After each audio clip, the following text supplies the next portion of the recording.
So hey dear student, my name is Dheeraj. स्वागत करता हूँ फिर से आपका एमजी कोचिंग इंस्टीट्यूट में। बेटा, आज का जो वीडियो है वो हम इसमें थोड़ा सा बात करेंगे सजीव तथा निर्जीव के बारे में। हालांकि मैंने जो फर्स्ट वीडियो मेरी है उसमें मैंने कहा था कि मैं सेल के बारे में ही बताऊंगा, लेकिन सेल के बारे में पढ़ने से पहले सजीव तथा निर्जीव को भी जान लेंगे। ठीक है, सजीव तथा निर्जीव बहुत इंपॉर्टेंट होता है। क्यों इंपॉर्टेंट होता है भाई? देखो, अगर आप सेल को पढ़ने जा रहे हो ना, डायरेक्टली सेल पढ़ने चले गए तो उसका कोई मतलब नहीं है। ठीक है, आप समझदार हो, मुझे पता है। लेकिन अगर आप सजीव तथा निर्जीव को थोड़ा समझ लेंगे, यानी लिविंग और नॉन लिविंग को थोड़ा समझ लेंगे, तो आपके लिए इंपॉर्टेंट होगा। क्या पता कि जो चीज़ें आपको पता हो वो थोड़ा सा कम हो, इससे थोड़ा ज़्यादा भी हो सकती है। ठीक है, तो आज हम इसी को समझेंगे। जिन लोगों ने पहली वीडियो नहीं देखी बेटा, वो जाकर फर्स्ट पार्ट देखें, ये इसका सेकेंड पार्ट है। तो अब हम बात करते हैं अपने सजीव तथा निर्जीव के बारे में। ठीक है, देखो, सजीव तथा निर्जीव सभी ने सुना होगा। सजीव तथा निर्जीव ये बचपन से पढ़ते हुए आ रहे हैं, इनके बारे में भी हमें पता है कि सजीव क्या होता है, निर्जीव क्या होता है। लेकिन कुछ पॉइंट्स ऐसे होते हैं ना जो हमें छूट जाते हैं। हमें से दो ही चीज़ें बताई गई हैं, सजीव तथा निर्जीव, लेकिन मैंने यहाँ पर तीन चीज़ें लिखा है। सजीव लिखा है, निर्जीव लिखा है तथा निर्जीव वस्तुएं लिखी हैं। अब ऐसा तीन चीज़ें क्यों होती हैं? तीन चीज़ें होती भी हैं और उनका अलग अलग नाम है और अलग अलग प्रकार से उनको कैटेगरी वाइज बांटा भी गया है। ऐसा नहीं है कि कोई सजीव है कोई निर्जीव है तो उसमें उसमें जो चीज़ें निर्जीव है उसमें भी कोई कैटेगरी होती होगी कि अगर निर्जीव भी है तो इसका भी कुछ अलग होता होगा। जैसे कि तुम मान लो कि तुम्हारे घर का दरवाज़ा और तुम्हारा ये बिल्डिंग या कंक्रीट, इनमें डिफरेंस क्या है भाई? दरवाज़ा कुछ अलग चीज़ से बना है, ये कंक्रीट कुछ अलग चीज़ से बना है, तो वो हम समझेंगे ना, वो जानना हमारे लिए बहुत ज़्यादा ज़रूरी है। ठीक है, तो पहली बात तो छोटे से वीडियो में कवर करना चाहूँगा इसे, इसके बाद मैं सेल को बताना शुरू करूँगा। पहले इसे समझ लो। देखो, सजीव तथा निर्जीव यानी लिविंग तथा लिविंग एंड नॉन लिविंग क्या है? तो सजीव का पहचान क्या होता है? सजीव का पहचान आप लोग तो बता ही सकते हो, कोई दिक्कत नहीं है, सजीव को सभी कोई जानता है। सजीव में क्या होता है बेटा? पहला पॉइंट इसका निकल कर आता है, ये गति करते हैं। पहली बात तो ये गति करते हैं। इसका दूसरा पॉइंट क्या है? वृद्धि करते हैं। देखो, जो सजीव वस्तुएं होंगी वो वृद्धि तो करेगी। इसका एकदम बहुत ही सटीक जवाब क्या है कि जो सजीव वस्तुएं होती हैं, सॉरी मतलब जो सजीव होते हैं, वस्तु उनमें सजीव नहीं आते हैं, तो जो सजीव होते हैं वो बेटा नो डाउट कि वो वृद्धि जरूर करेंगे, यानी उनमें जो होगा वो विकास होगा। इसका मेन ये बहुत ही इंपॉर्टेंट पॉइंट है, मैं इसे हाईलाइट कर देता हूँ। वृद्धि जरूर से जरूर होगी। और गति क्या है? गति को तो नॉन लिविंग थिंग्स भी कर सकते हैं। ठीक है, अब गति क्या है? अब गति इसमें भी करते हैं, वृद्धि करते हैं, श्वसन करते हैं। ठीक है, श्वसन तो करते ही, आपको पता ही है। और उसके बाद प्रजनन भी करते हैं। प्रजनन मतलब अपने जैसी संततियों को जन्म देना। ठीक है, जो लिविंग होता है, जो सजीव होता है, वही तो अपने जैसे संतति को प्रजनित कर सकता है ना, वही बना सकता है। और उत्सर्जन भी करते हैं। उत्सर्जन मतलब एक्सक्रीशन भी करते हैं। मतलब अगर आप जो है मान लीजिए वाटर पी रहे हो, मतलब पानी पी रहे हो, आप वाटर को आप जो है देखोगे आपके शरीर के बाहर से स्वेट निकलते हैं, यानी पसीने निकलते हैं। ठीक है, और उसके बाद आप मूत्र भी करने जाते हो। तो ये सभी चीजें हो रही हैं, मल मूत्र, ये सब जो शरीर से बाहर निकलने की क्रियाएं हो रही हैं, इनको कहा जाता है उत्सर्जन। तो ये सजीव करते हैं। ठीक है, और ध्वनि करते हैं। अब ध्वनि तो निर्जीव भी करते हैं। क्या ध्वनि निर्जीव करते हैं? ध्वनि निर्जीव करते हैं, इसका जवाब अभी बाद में पता चलेगा। फिलहाल अभी समझ लो ध्वनि करते हैं कौन? सजीव अपनी ध्वनि भी करते हैं। जैसे आप बोल रहे हो, मैं तो बोल ही रहा हूँ, मैं तो सजीव ही हूँ, तो बोल रहा हूँ तो मैं ध्वनि कर रहा हूँ। और स्वतः भोजन का निर्माण होता, खोज भी कर सकते हैं। जैसे मुझे भोजन नहीं मिला, खाने को नहीं मिला, तो मैं कहीं भी जाके भोजन खा लूंगा ना। कहीं भी जाने का मतलब है कि दुकान पे जाऊंगा, ठीक है, भोजन करने के लिए। तो स्वतः निर्माण का, भोजन का स्वतः निर्माण कर सकते हैं। और स्वतः निर्माण में कौन कर रहा है? अपने प्लांट भी भाई सजीव हैं बेटा, प्लांट भी अपने सजीव हैं। तो वो भी क्या करते हैं? भोजन का निर्माण स्वयं ही से ही करते हैं। वो जो है अपना भोजन के लिए हमारी तरह उनको भटकना नहीं पड़ता। वो सनलाइट से, फोटोसिंथेसिस के माध्यम से, यानी प्रकाश संश्लेषण के माध्यम से भोजन का निर्माण कर लेते हैं। तो इतना पॉइंट आप पहले समझ गए। अब समझ लेते हैं निर्जीव क्या है। निर्जीव तो बहुत ही आसान है। निर्जीव को कहा जाता है, सबसे पहली बात, ये मृत होते हैं। आप पहले ये समझ लो, जो तुम लोगों ने जो पहले ये चीजें पढ़ी थी कि हाँ सर, टेबल और जो चीजें गति नहीं कर सकती, जो चीजें मोशन नहीं करती, वो सब निर्जीव है। ठीक है, मैं जानता हूँ वो निर्जीव है, लेकिन अब इसमें तुम लोग देखो कि तुम लोग गलती कहाँ कर रहे थे। पहली बात, निर्जीव ये मृत होते हैं। अब मृत वाला क्या सिस्टम आ गया भाई? मृत मतलब अगर मैं मर गया तभी ना मृत कहलाऊंगा, यानी निर्जीव। मेरे अंदर जीव नहीं है, मेरे अंदर जान नहीं है। ठीक है, मेरे अंदर ये सभी क्रियाएं जिस दिन बंद हो गई, मैं निर्जीव हो गया। समझ आ रहा है? ये सारी क्रियाओं का बंद होना ही निर्जीव को प्रदर्शित कर देगा। और इनमें स्वतः कोई भी क्रियाएं नहीं होती। इनमें क्या होता है, स्वतः कोई भी क्रियाएं नहीं होती। कैसे, मान लो अगर कोई भी चीज, जैसे मान लो एक जगह पे मैंने लकड़ी ले जाकर रख दिया, तो क्या वो लकड़ी चलना शुरू कर देगा या कोई ग्रोथ करना शुरू कर देगा? भाई स्वतः वह कुछ भी नहीं कर सकता। अब बोलेंगे सर स्वतः भी कुछ नहीं कर सकता, तो वैसे भी तो कुछ नहीं कर सकता। अरे भाई वैसे कर सकता है, उसको लेके जाके उठा के लेके गए तो वो गति नहीं किया, आपके माध्यम से ही किया लेकिन किया। ठीक है, आपके माध्यम से किया लेकिन किया। तो जैसे क्रियाएं नहीं होती, एग्जाम्पल के लिए देखो, झोपड़ी है, टेबल है, मेज है। अब आपने इसमें देखा होगा मैंने कहीं पत्थर नहीं लिखा है। ठीक है, मैंने कहीं पर इसमें पत्थर नहीं लिखा है। देख लो, मैंने झोपड़ी लिखा, ये लकड़ी से बनी होती है। टेबल लिखा, ये लकड़ी से बनी होती है। मेज ये लिखा, ये लकड़ी से बनी होती है।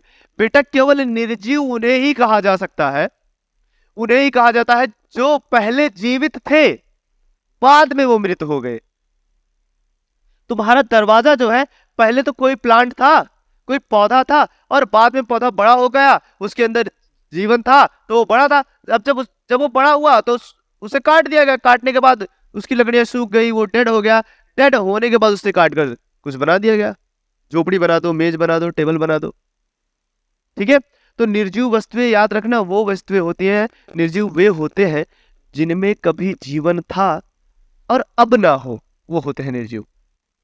ठीक है, तो तुम्हारा दरवाजा, तुम्हारा खिड़की, ठीक है, लोहे वाला जिसको जो कोई बनवाएगा वो नहीं देखेगा भाई, लकड़ी वाले में देखेंगे। ठीक है, नहीं तो आईक्यू तुम लोग बहुत ज्यादा लगाते हो। ठीक है, याद रहेगा। अब चलते हैं इसमें, निर्जीव वस्तुओं में चलते हैं। अब देखो मैंने यहाँ पे निर्जीव वस्तुएं लिखा है भाई। निर्जीव वस्तुएं मतलब नॉन लिविंग थिंग्स, निर्जीव वस्तुएं लिखा है ना। निर्जीव वस्तुएं वे वस्तुएं देखो, ये गति करते हैं पर स्वतः नहीं करते। अब ये क्या फंडा है भाई, ये गति करते हैं पर स्वतः नहीं करते। जैसे तुम अपनी बाइक को चला रहे हो, क्या ये गति नहीं करती? भाई मोशन तो हो रहा है ना, 80 की स्पीड में भगा रहे हो तो गति करते हैं, गति करते हैं।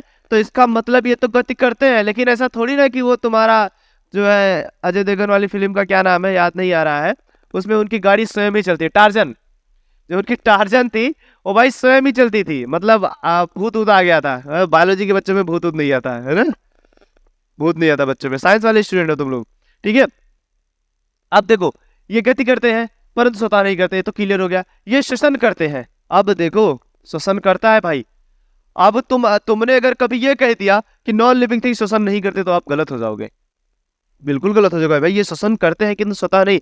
अरे तुम्हारा गाड़ी चल रहा है, श्वसन नहीं कर रहा है।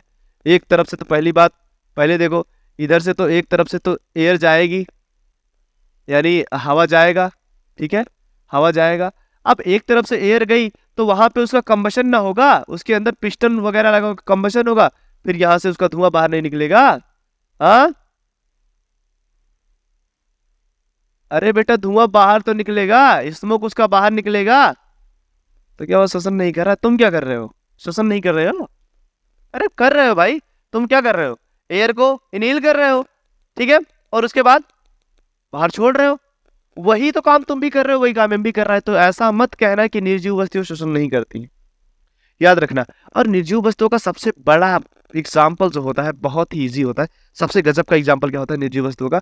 जितनी भी बेटा निर्जीव वस्तुएं होती हैं, याद रखना, जितनी भी निर्जीव वस्तुएं होती हैं वो सेल से नहीं बनी होती हैं। वो पहले उनमें कभी जीवन था ही नहीं। मतलब निर्जीव वस्तुएं वही हैं जिनमें कभी पहले जीवन था ही नहीं और अब भी ना हो। तुम्हारा ये बिल्डिंग, कंक्रीट, ठीक है, तुम्हारे घर के जो लोहे लगे हैं, तुम्हारी गाड़ियां जो खड़ी हैं, ठीक है, ये मार्कर, ये सब क्या है? ये सब पहले से ही एकदम मरे हुए। कहने का मतलब मेरे ये है कि इनमें कभी जीवन था ही नहीं और जिनमें कभी जीवन था नहीं, सीधी सी बात है, वो नॉन लिविंग थिंग्स है। इतना ही है इसमें। और देखो इसमें मैंने ये पॉइंट भी कवर किया है, ये भोजन निर्माण नहीं कर सकते, उत्सर्जन नहीं कर सकते, ये सब तो आपको पता ही चल गया होगा, क्योंकि जिनमें कभी सेल था ही नहीं वो ऐसे कोई भी क्रिया नहीं कर सकते। तुम्हारी मोटर, तुम्हारा लोहा, तुम्हारा सोने का चांदी का सीकड़, चैन वगैरह जो भी पहने हो, सब कुछ क्या है? निर्जीव है, यानी निर्जीव वस्तुएं है। सॉरी, निर्जीव वस्तुएं है, निर्जीव नहीं है। याद रखना, निर्जीव और निर्जीव वस्तुओं में हमेशा डिफरेंस आप रख के चलोगे। निर्जीव वस्तुएं और निर्जीव दोनों अलग अलग है। अब बताओ, अब क्या एक, जैसे इसमें इसका एग्जांपल समझो, निर्जीव वस्तु में दरवाजा हो गया। दरवाजा भाई कभी जीवित था और अब जीवित नहीं है, और जो वस्तु पहले से नहीं जीवित था उसको भी तुम ले जाकर इसी में कंपेयर कर दोगे तो नाइंसाफी ना होगा इसके साथ? हाँ, नाइंसाफी होगा, बिल्कुल होगा भाई। इनका कोई महत्व ही नहीं है, बिल्कुल महत्व है, इसीलिए इन दोनों को सेपरेट कर दिया गया है। तो आज से आप जब भी किसी से बात करोगे और उससे बताओगे कि लिविंग क्या होता है, नॉन लिविंग क्या होता है, तो नो डाउट आप पहले बोलोगे सजीव होता है, निर्जीव होता है और निर्जीव वस्तुएं होती हैं। यानी लिविंग, नॉन लिविंग और नॉन लिविंग थिंग्स, ये 3 टाइप्स के होते हैं। ठीक है, अब जो ये होते हैं, ये बेटा अपना सेल से बना होता है। अगर मेरी पहली वीडियो जिन लोगों ने देखी उनको पता होगा कि मैंने इसके बारे में थोड़ा सा डिस्कस किया था। ये अपना बेटा सेल से बना होता है और ये भी सेल से बना होता है। हाँ, ये भी सेल से बना होता है और इसमें कोई भी प्रकार का सेल नहीं होता, किसी भी प्रकार का सेल नहीं होता, कभी फॉर्मेशन ही नहीं हो इसका, जो कोई जन्म ही नहीं लिया, जिसमें कभी जीवन ही नहीं आया, तो सेल से नहीं बना। इसका मतलब सेल से खाली एक ही ना बना है, ये बना है, ये बना है।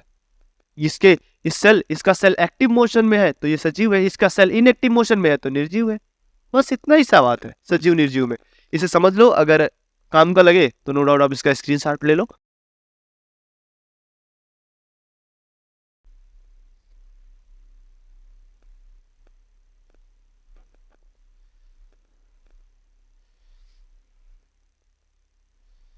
तो आपने उसको स्क्रीनशॉट ले लिया होगा।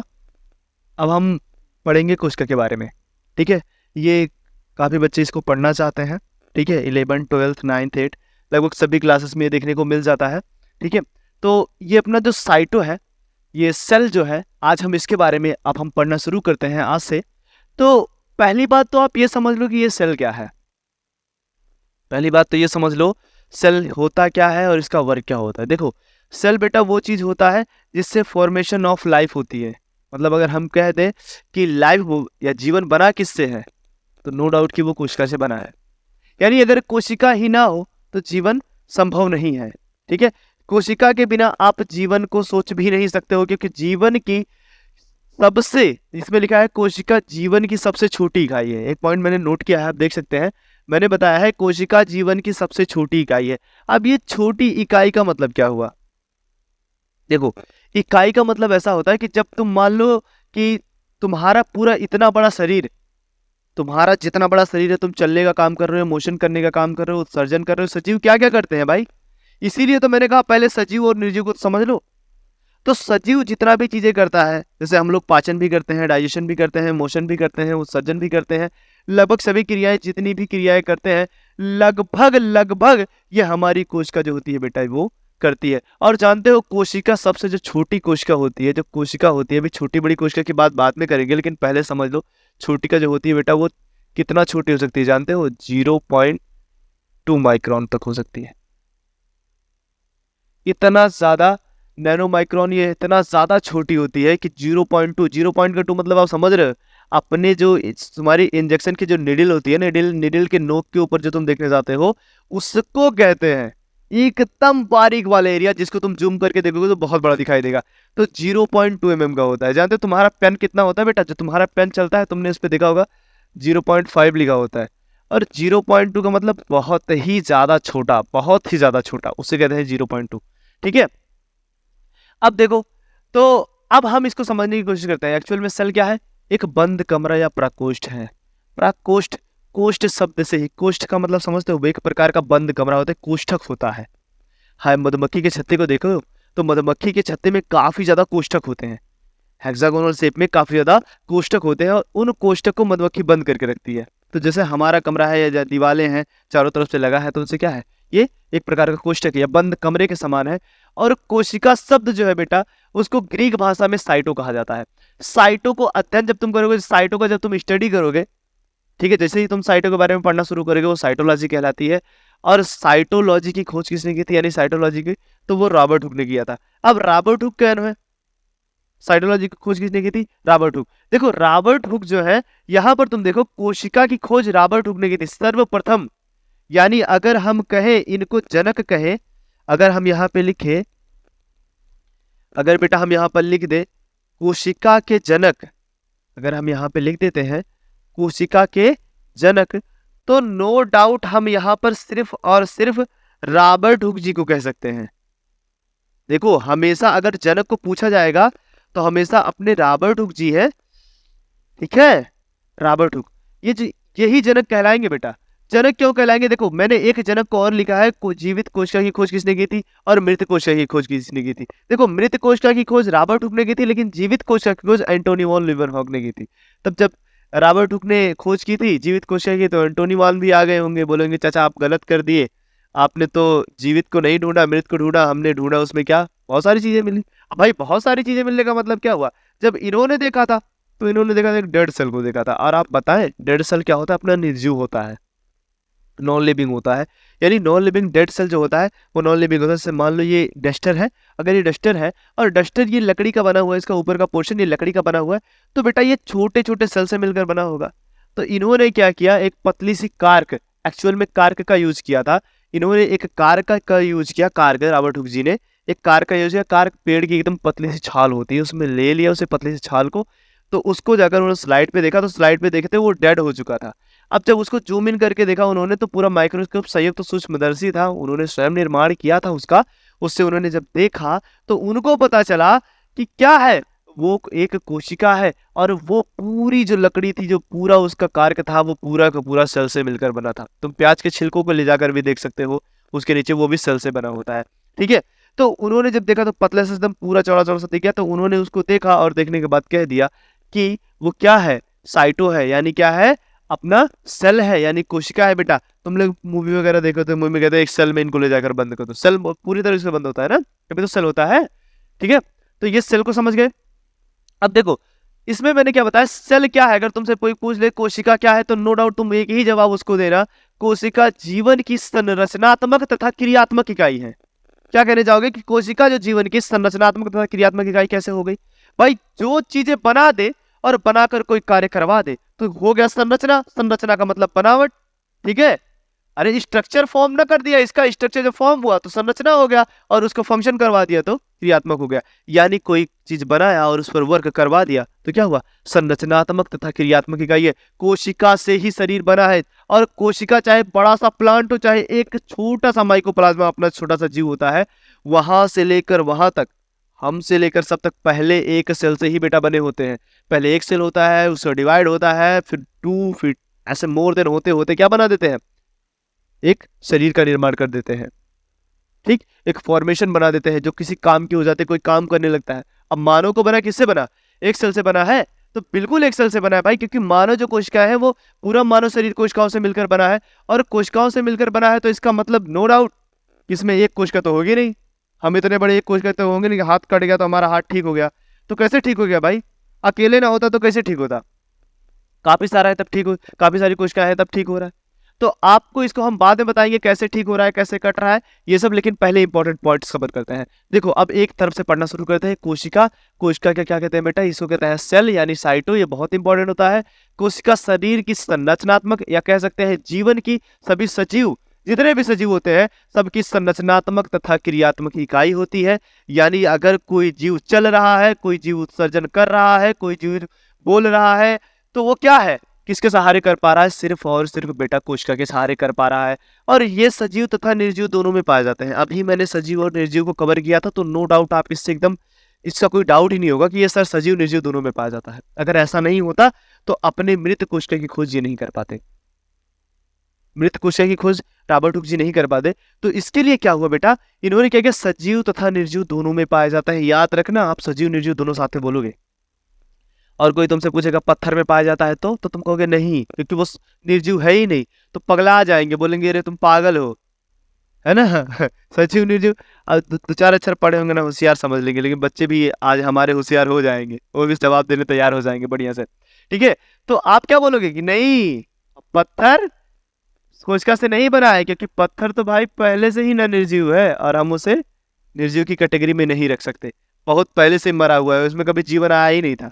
ठीक है, अब कोशिका की, तो अब देखो कोशिका जीवन की सबसे छोटी इकाई है, मतलब सभी वैज्ञानिकों ने सोचा भाई कि कोई ऐसा चीज न ढूंढा जाए जो शरीर का पूरा काम अकेले कर रहा हो, वो सबसे छोटा कौन हो सकता है? नो डाउट कि वो कोशिका है। इतना छोटा होता है कि सुई की नोक पे निकाल के ना आप देखे तो 8-10 कोशिका वैसे ना आ जाएगा। हाँ हाँ, 8-10 कोशिका आएगा भाई। और उस एक कोशिका, उस 8-10 को निकाल के उसमें से किसी एक कोशिका के बारे में तुम पढ़ना शुरू करोगे, तब उसे कहा जाएगा साइटोलॉजी। तब उसके बारे में स्टडी करोगे तो उसे कहा जाता है साइटोलॉजी।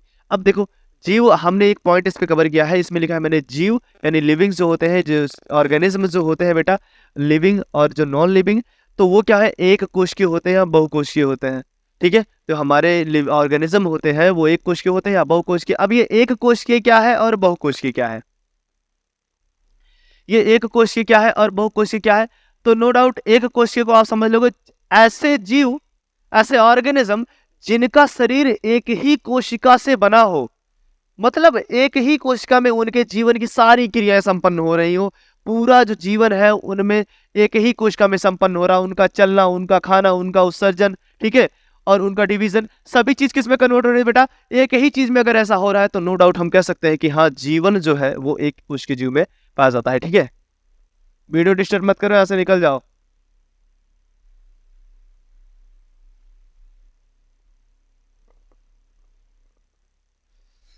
मतलब हम कह रहे थे, कुछ बता रहे थे, हाँ मैं कह रहा था कि मतलब एक कोश के जीव क्या होते हैं। अब देखो आप, एक कोश के जीव क्या होते हैं, एक कोश के जीव वे जीव होते हैं जिनके शरीर एक ही कोशिका से बने होते हैं। मतलब मान लो तुम्हारा एक कोशिकीय कोई जीव है, जैसे माइकोप्लाज्मा हुआ, तुम्हारा पैरामीशियम हुआ, यूग्लिना हुआ, ये एक कोश के जीव है बेटा, और इनका शरीर सिर्फ एक कोशिका से मिलकर बना होता है। और तुम सोच सकते हो कि एक कोशिका कितना छोटा होता होगा, और वही कोशिका उनको चलने में मदद करता है, वही कोशिका उनको मोशन करवाता है, मतलब चलना मोशन एक ही है, उनको मोशन करवाता है, उनका डिवीजन करवाता है, मतलब एक से डबल भी करवा देगा, प्रजनन भी उनके अंदर समझ लो हो रहा है। और क्या करेगा, वो पाचन कर सकते हैं, भोजन कर सकते हैं, उत्सर्जन कर सकते हैं, मतलब सजीव की सभी क्रियाएं कर सकते हैं, जो हम सारी क्रियाएं कर रहे हैं लगभग वो भी उतनी सारी क्रियाएं कर सकते हैं, तभी तो उसे जीव कहा गया।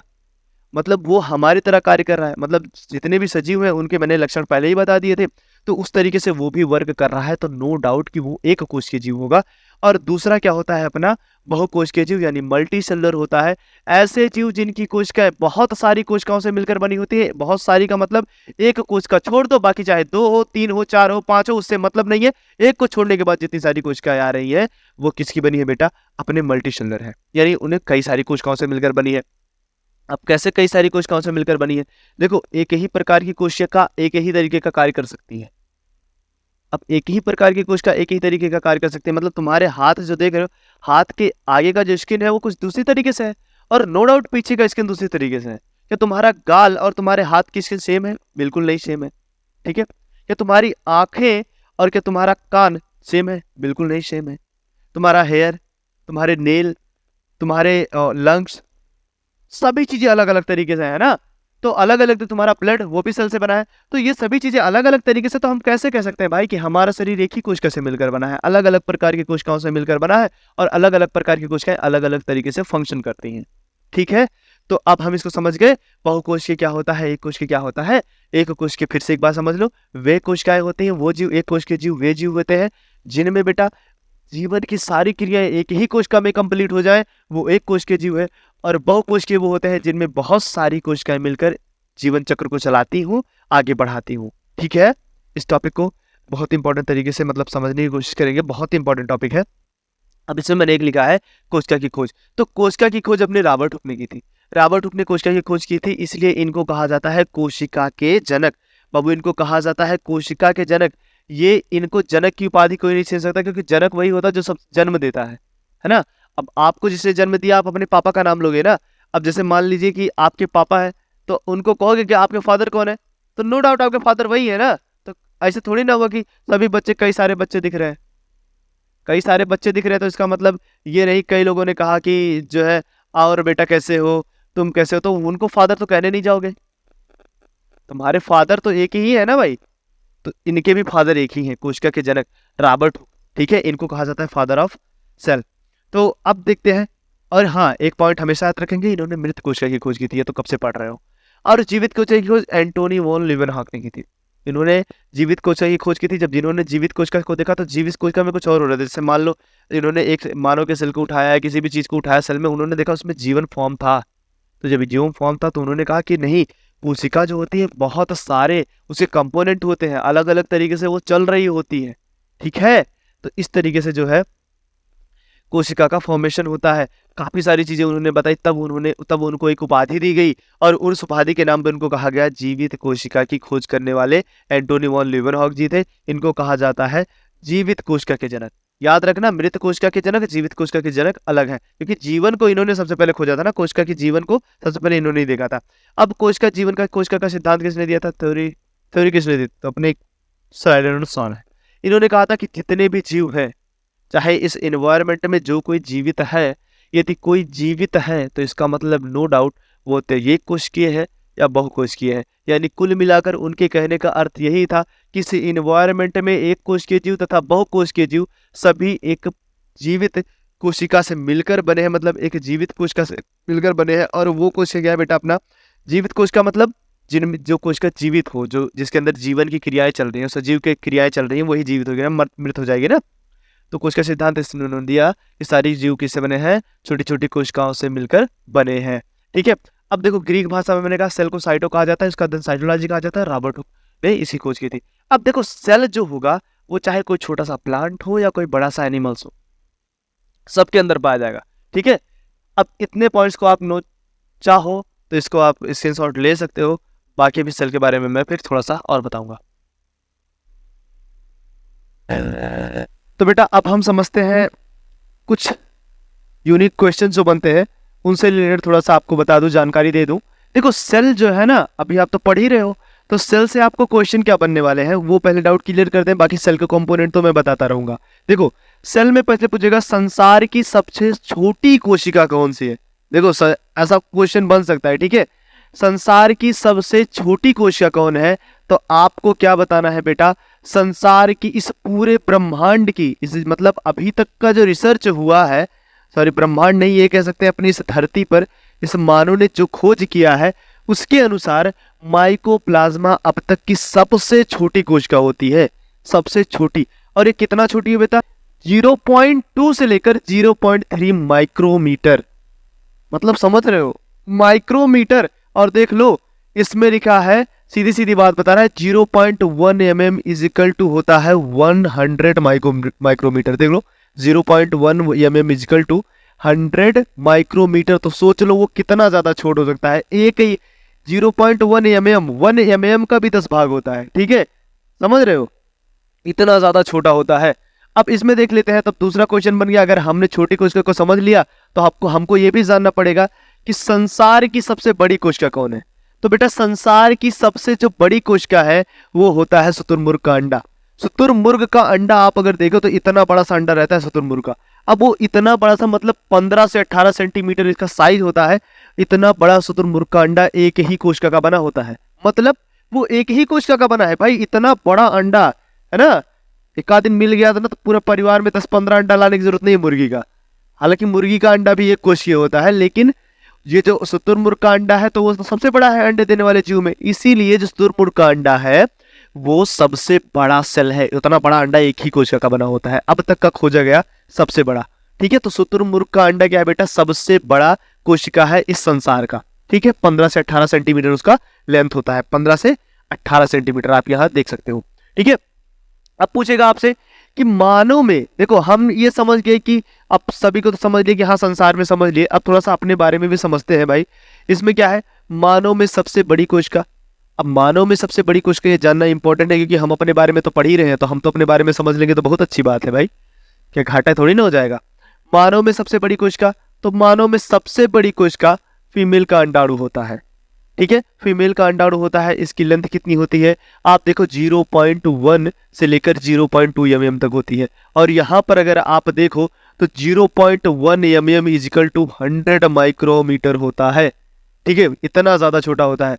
और 10 mm होता है तब जाकर 1 सेंटीमीटर होता है। सेंटीमीटर इसमें लिखा है, इसलिए मैंने यहाँ पर लिख दिया कि 10 mm होता है तो कितना होता है? 10 mm का 1 सेंटीमीटर होता है। ठीक है, अब सोच लो मानव में सबसे छोटी कोशिका। अब देखो मानव में जो सबसे छोटी कोशिका होती है वो होती है शुक्राणु, और ये सिर्फ और सिर्फ मेल में पाई जाती है। ठीक है, देखो जो अंडाणु होता है अपना, जो अपना अंडाणु होता है बेटा वो पाया जाता है फीमेल में, और जो अपना शुक्राणु होता है वो पाया जाता है मेल में। ठीक है, तो ये कितना होता है? 55 to 65 माइक्रोमीटर होता है। मतलब सोच रहे हो, ये देख लो 0.1 है इसका, इसीलिए उसे छोटा है। 55 to 65 माइक्रोमीटर तक ये होता है। ठीक है, इतना ज्यादा इसकी लेंथ होती है, मतलब लंबाई कह सकते हैं, इतना ज्यादा ये छोटा होता है। मानव में सबसे छोटी कोशिका यही है। अब फिर पूछेगा मानव में सबसे लंबी कोशिका। देखो लंबी और बड़ी दोनों को आप समझना पड़ेगा। यहाँ पर थोड़ा क्वेश्चन आपको कॉम्प्लिकेटेड कर सकता है, ठीक है, थोड़ा सा पढ़ सकता है, बझा सकता है क्वेश्चन, इसलिए मैंने यहाँ पर एक क्वेश्चन भी नोट किया है, अभी डाउट आपका क्लियर कर दूंगा, ठीक है। मानव में सबसे लंबी, मतलब कोई चीज बड़ी है ना, तो बड़ी कोशिका में इसका मतलब ये नहीं, लड़के जब सोचते हैं कोई मानव में सबसे बड़ी कोशिका, तो अंडाणु लगा दिए भाई, ठीक है, ठीक है। अब तुमसे पूछा लंबी कोशिका, अब लंबी कोशिका को तुम याद कैसे करोगे? देखो जैसे तुम्हें याद करना है तो तुम बता सकते हो कि जैसे मैंने तुमसे कहा कि स्टेशन पे चले जाओ, है ना, स्टेशन पर चले जाओ और रेलगाड़ी एक आ रही है। अब तुम वहां पर क्या बोलोगे कि रेलगाड़ी बहुत लंबी है ना, क्योंकि भाई वो पूरे स्टेशन को घेर के थोड़ी ना चल रही है, रेलगाड़ी क्या है, बहुत लंबी है। लेकिन अगर मैं तुमसे पूछूं क्या स्टेशन, तो आप कहोगे स्टेशन बहुत बड़ा है, ठीक है। तो आपने बड़ा क्यों बताया भाई? क्योंकि स्टेशन जो है वो इस तरीके से बड़ा है। और ट्रेन को क्यों बताया? क्योंकि ट्रेन तो इस तरीके से थी, अपनी पतली सी थी, लेकिन भागी जा रही थी एक तरफ, एक छोर पकड़ के निकली गई और निकल गई, तो हमने इसे क्या कह दिया बेटा, ये लंबा है। और ये बड़ा था, बढ़िया, लंबाई चौड़ाई दोनों मिक्स था, लंबाई चौड़ाई एकदम बढ़िया मिक्स था, तो हमने क्या कह दिया, ठीक, समझ में आ गया। तब अब देखो एक आध तो एग्जाम्पल ले लो। मान लो हमने तुमसे कहा कि आईफिल टावर देख के आओ, देखने तो जाओगे नहीं, जो जाएंगे उनको बताएंगे, फोने में सब देखे हैं आजकल। देखो आईफिल टावर देखने जाओगे तो आईफिल टावर जो था बहुत ऊंचा है भाई, बहुत ऊंचा है ना। तो जब आदमी कहता बहुत ऊंचाई है उसकी, जब पूछता है ऊपर जाके तब कहता ऊंचाई है ना। नहीं नीचे ने खड़ा होकर तुम ऊपर की ऊंचाई बताने लगो तो बहुत लंबा है, आप कहोगे बहुत लंबा, इसे ना इशारा करोगे, बहुत लंबा है भाई, बहुत लंबा है, ठीक है। अब पूछ लिया, अब तुमसे हमने पूछ लिया कि बताओ ताजमहल बहुत लंबा है, तुम कहोगे पागल हो गया, ताजमहल काहे का लंबा है भाई, ताजमहल तो बहुत बड़ा है ना, ताजमहल काहे लंबा कहोगे। लेकिन अभी मैं कहता कुतुब मीनार, तो हाँ हाँ कुतुब मीनार लंबा है, लेकिन मैंने कुतुब मीनार को बड़ा कहा तो आप गुस्सा हो जाओगे, कुतुब मीनार बड़ा है, सही चलेगा, गुस्सा हो जाओगे, काहे गुस्सा होगे भाई, कुतुब मीनार बड़ा भी है, क्यों बड़ा है मैं बताऊंगा, बड़ा भी है लंबा भी है, कैसे है वो मैं बाद में बताऊंगा, अभी पहले इसको बता देते हैं। तो मानव शरीर की सबसे लंबी कोशिका कौन सी होती है बेटा? न्यूरॉन कोशिका होती है। ये देखो, ये इसका जो सेल बॉडी होता है, जो अपना न्यूरॉन सेल होता है ना, कुछ इस तरीके से होता है, और यहाँ पे इसके डेंड्राइट्स होते हैं, मतलब इसके लगे होते हैं, ऐसे हेयर लाइक स्ट्रक्चर में होता है इस तरीके से। तो जब ये लगा होता है ना, इसी से एक्सॉन निकला होता है, और यहाँ नीचे ऐसे कुछ फैला होता है, इसकी एक टेल होती है। तो यहाँ पर जो तुम लोग देख रहे हो ना, ये जो इसका डायमीटर है, जो इसका बता रहा है सेल बॉडी, इसका सेल बॉडी तकरीबन 10 से लेकर 25 mm तक होता है, ठीक है, 10 से 25 mm तक होता है। ये यहाँ से शुरू होता है, ब्रेन से शुरू होता है, और यहाँ रीढ़ की पीछे तक जाता है। तो इसकी साइज ये होती है। लेकिन अगर पूछेगा एक्चुअल ब्रेन की साइज कितनी होती है, ब्रेन मतलब न्यूरॉन की कितनी होती है, ब्रेन में पाया जाता है, तो 80 to 100 सेंटीमीटर, आपको तो पता है 100 सेंटीमीटर, ठीक है, 80 to 100 सेंटीमीटर इसकी लंबाई यानी लेंथ होती है। 1 मीटर में कितना सेंटीमीटर होता है बेटा? 1 मीटर में 100 सेंटीमीटर होता है, ठीक है। तो ये देखो अप्रॉक्स 1 मीटर तक ये लंबा हो सकता है, बोले तो इतना लंबा, ठीक है, समझ रहे हो, बहुत बड़ा हो जाता है भाई। तो ये समझ गए मानव में सबसे लंबी कोशिका, हम समझ गए ना, मानव में सबसे लंबी कोशिका न्यूरॉन होती है। मानव में क्या, सभी में लगभग सबसे लंबी कोशिका न्यूरॉन होती है, 80 to 100 सेंटीमीटर का, ठीक है बेटा, अप्रॉक्स 1 मीटर। अब देखो मैंने यहाँ पर क्वेश्चन दिया हुआ है, यहाँ पे मैंने एक क्वेश्चन दिया है और मैंने बताया है इनमें से लंबी कोशिका कौन है। आपका जवाब क्या होगा? अगर मैंने पूछा इनमें से लंबी कोशिका कौन है, तो आपका जवाब क्या होगा? मुझे पता है मेरे बच्चे जवाब जो देने वाले हैं वो नो डाउट न्यूरॉन को देंगे। हाँ, आप बिल्कुल सही हो गए बेटा, आपने न्यूरॉन पे टिक किया तो आप बिल्कुल सही हो गए, ठीक है, आप बिल्कुल सही हो गए। अब इसी क्वेश्चन को मैं थोड़ा सा चेंज करता हूं। अगर मैं यहाँ पे पूछता, अगर मैं यहाँ लंबी हटा दूं बेटा, यहाँ पर मैं लंबी को हटा के यहाँ मैं लिख दूं इनमें से बड़ी कौन है, इनमें से लंबी कौन है, तो इनमें से लंबी कौन था? न्यूरॉन था। मैंने पूछा इनमें से बड़ी कौन है या बड़ा कौन है, बड़ी को ना हटा के भाई बड़ा कर देते हैं, ठीक है। इनमें से बड़ी कौन है या इनमें से बड़ा कौन है, तो बड़े को कौन बताओगे? माइकोप्लाज्मा तुम्हारा पहले से ही छोटा है, शुक्राणु तुम्हारा पहले से ही छोटा है, लेकिन अंडाणु क्या है तुम्हारा बड़ा है। तुम अंडाणु पे लगाओगे, क्या न्यूरॉन को लगा सकते थे? हाँ लगा सकते थे, लेकिन यहाँ पर नहीं लगा सकते थे। यहाँ पर लगाते तो ये क्वेश्चन गलत हो जाता। अब कहाँ लगा सकते हैं हम ये बताते हैं, एग्जामिनर फंसाते कैसे हैं। अब देखो ये समझ गए, अब ये समझने के बाद अब हम बताते हैं कैसे इनमें से बड़ा कौन है। जैसे न्यूरॉन, अंडाणु, माइकोप्लाज्मा, शुक्राणु, तो आपने बड़े को क्या कर दिया? अंडाणु बताया ना, वही अंडाणु बड़ा होता है, तो अंडाणु को क्या कर दिए? धड़ाक से आप मार दिए, ठीक है, अंडाणु को मार दिए। अब एक यहाँ से एक ऑप्शन इसने हेर फेर कर दिया, और अब यहाँ पर सिर्फ इतना ही लिख दिया, यहां पर लिख दिया बेटा इनमें से कोई नहीं, इनमें से कोई नहीं, देखो इनमें से कोई नहीं, ठीक। अगर लिख दिया इनमें से कोई नहीं, अब बच्चे क्या करेंगे, लिखेंगे इनमें से बड़ा कौन है, तो देखेंगे न्यूरॉन तो लंबा है, अंडाणु बड़ा है, माइकोप्लाज्मा छोटा है, और ये इनमें से कोई नहीं, तो वो कहेंगे चलो अंडाणु पे मार देते क्योंकि अंडाणु बड़ा है। लेकिन अगर अंडाणु न दिया रहता, अंडाणु की जगह पे हम यहाँ अंडाणु की जगह पे बेटा यहाँ ये लिख देते, क्या कहते हैं, हम अंडाणु की जगह पे इनमें से लिख देते हैं, चलो उसको लिख देते हैं, शुक्राणु को लिख देते हैं। ऐसे ही क्वेश्चन पूछेगा, अंडाणु की जगह पे हम शुक्राणु को लिख देते हैं। और अब मैं तुमसे कहता हूं कि अब जवाब दो, अब बताओ कौन सा सही होगा। क्वेश्चन देखो और बताओ फटाक से कि कौन सा सही होगा। पूछा क्या है मैंने, इनमें से बड़ा कौन है, न्यूरॉन बड़ा है, शुक्राणु बड़ा है, माइकोप्लाज्मा बड़ा है, या इनमें से कोई नहीं। तो काफी सारे बच्चे ये सोचेंगे सर ने तो बताया इनमें से बड़ा बड़ा वाला था, मान लो मैंने मिटाया नहीं था, मिटाने से पहले का आप सोचो कि ऐसे ही लिखा हुआ आया तो आप क्या लगाओगे, आप यही ना कहने जाओगे कि इनमें से बड़ा कौन है, न्यूरॉन, न्यूरॉन तो लंबा है, शुक्राणु वो तो छोटा है, माइकोप्लाज्मा दुनिया का सबसे छोटा है, और इनमें से कोई नहीं, मतलब इनमें से कोई भी नहीं है। आप इसमें टिक करके आओगे। ये भैया यहीं पे ना आप गड़बड़ा गए, क्या समझे, यहीं पे गड़बड़ा जा रहे हो। कैसे कैसे भाई, ये पढ़ाई गलत हो गई क्या, हाँ ये पढ़ाई गलत हो गई क्या। अरे पढ़ाई गलत नहीं हुई है भाई, अभी देखो इसका तरीका क्या है, पढ़ाई गलत कहीं नहीं हुई है। अब देखो इसमें ये तुम्हारा न्यूरॉन है ना, ये न्यूरॉन पे तुम टिक करके आओ, वो जो कहाँ है वो हम बता रहे हैं कहाँ है भाई, क्यों करके आना था न्यूरॉन पे अभी हम बता रहे हैं। अच्छा तुम एक बार अपने मन में सोचो, मैं इस पर टिक कर देता हूँ, ये सही है, अभी प्रूफ भी कर देता हूँ।